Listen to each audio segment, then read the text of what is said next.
What's up, guys? Come back to my YouTube channel. So today we'll be checking some short films that may creep you out, may even make you scared. So guys, on the scale of 1 to 10, tell me which level you scared. So let's watch the short film.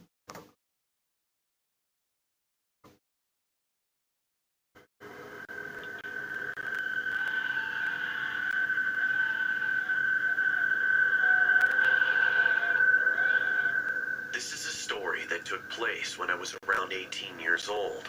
I still get the creeps just thinking about it. The mental trauma I endured from the...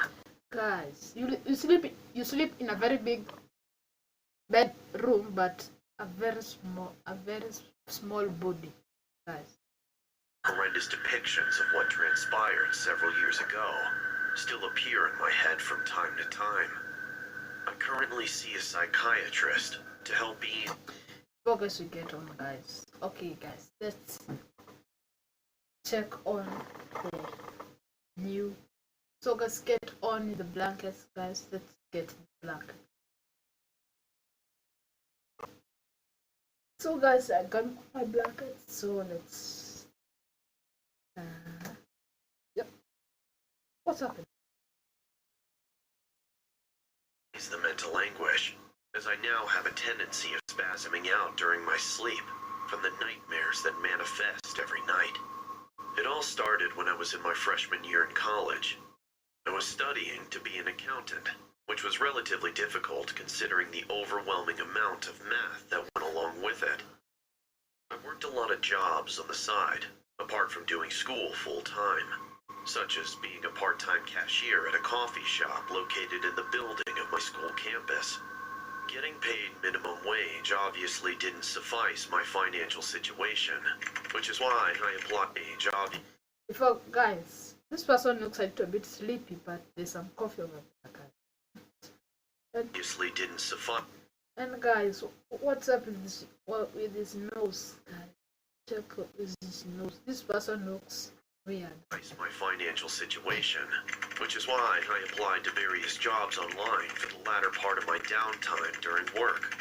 Paying off student loans wasn't an easy thing for students coming fresh off high school like myself, which is why I would take any small gigs I could get my hands on, like mowing the grass or shoveling snow during the winter time around my neighborhood. Yep.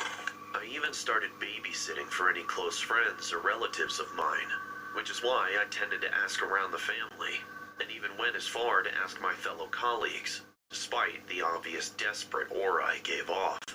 I realized that babysitting was the perfect gig for me, as it gave me the opportunity to focus on my schoolwork, while the kids were usually masqueraded in the background, playing their video games or were asleep in their beds.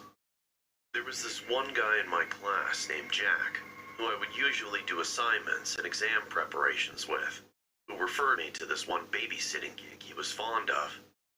Hey, do you still need a babysitting job? Of course, dude. Do you have any? I do. My dad's friend has been asking around for anyone who wants to babysit his kids. Hell yeah. Sign me up, dude. Well, there's a catch. One of the kids is apparently old, like in his mid-20s. What the hell? Why would I babysit a grown man? Guys, I would even babysit that baby. That baby is creepy, very creepy, like my history. Well, not to be rude, but he is a little cuckoo. I even remember babysitting for them one time, and it was definitely an interesting experience. This white person wants to kill this black person. That's racism, discrimination. Yeah. How so? He's just a weird individual. Imagine a 5-year-old in a grown man's body. That's how it was like, but at least his parents paid me pretty well. How much? About $200 a night. Plus tip if you did a great job, or if you make it out there alive. You still interested? Sure, dude. That's when Jack sends me the contact information of the family, as I sat and pondered if taking the gig was a smart idea. I couldn't help but think of my school loans, which is why I highly considered taking the job, as I was in desperate need for any extra income without too much interference in my schoolwork. promise or not, I ended up saving the details on my phone and began sitting through the rest of the class lecture till it was time for dismissal. I remember taking public transit when heading home, as I decided to give the number a text, asking if there was any demand for babysitting services readily available. The number texts back, asking who I was and how I got their number. I then responded with my name, Matt, and how my friend Jack referred me. The individual then asked if I could babysit for a duration of an entire weekend, which consisted of 3 days and 2 nights. I was honestly hesitant on taking the deal, but eventually came to terms with it.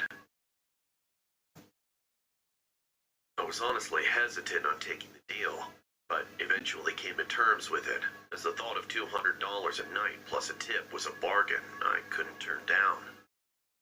When the day finally came to fruition, I made my way there by taking an Uber and getting dropped off at the address given. As I approached the front of the house, I could see a vague figure staring at me from behind the curtain of the window upstairs. I assumed that it had to be the older son my friend Jack was talking about. I casually approached the doorstep and began knocking on the door, only to be kindly greeted by the parents and the younger son of the family.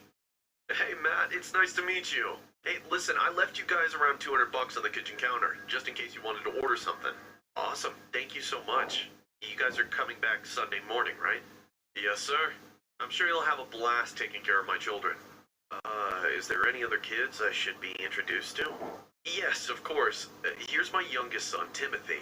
And our oldest son, Charles, is... Guys, I can tell from the face, they're not like alike. The hair, okay, the hair is kind of different, the color, maybe style, but there's racism in the family, yeah. He's probably upstairs watching TV or something. Charles! Come downstairs and say hi to your babysitter! Me no like strangers!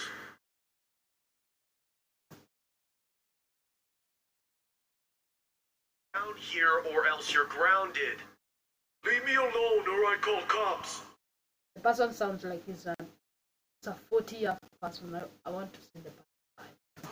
Sorry for the inconvenience, Matt. You'll eventually run into him. He's usually more friendly when you get to know him. That's alright. I just hope he doesn't mind my company. That's when the dad and mom abruptly zone out. Is this mom a black person or a white person? Let's watch. As if my statement had triggered a gaunt emotion. I was a little puzzled at their stare, as it legitimately looked like their souls had left their bodies. That's when the dad snaps out of it and says, I think you guys should be fine. Me and my wife need to go and celebrate our anniversary now, okay? Just don't forget to fill the Chihuahua's dog bowl when it's empty and call me if you need anything. Alright, Matt? Okay, sir.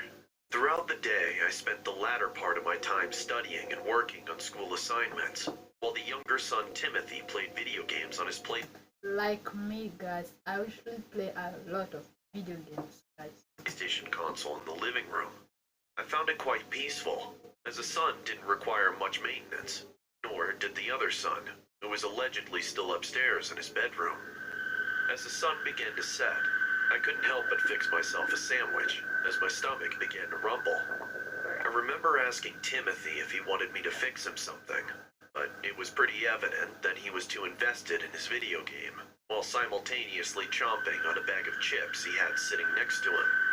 That's when I made it to the kitchen and began spreading peanut butter and jelly on a slice. Guys, I want to see the person. Let's go fast. Guys, if you want to see what this person looks like, he's 40 years old. But guys, thanks guys for watching the video. Make sure guys you hit the like. Let me show you. Hit the like button, subscribe, turn on the post notification bell, and make sure guys to stay updated. Go and watch the other videos if you haven't, guys. Yesterday I was at Omeglia, so I didn't record. So guys, that's the end of the video. Make sure guys to like, subscribe, watch the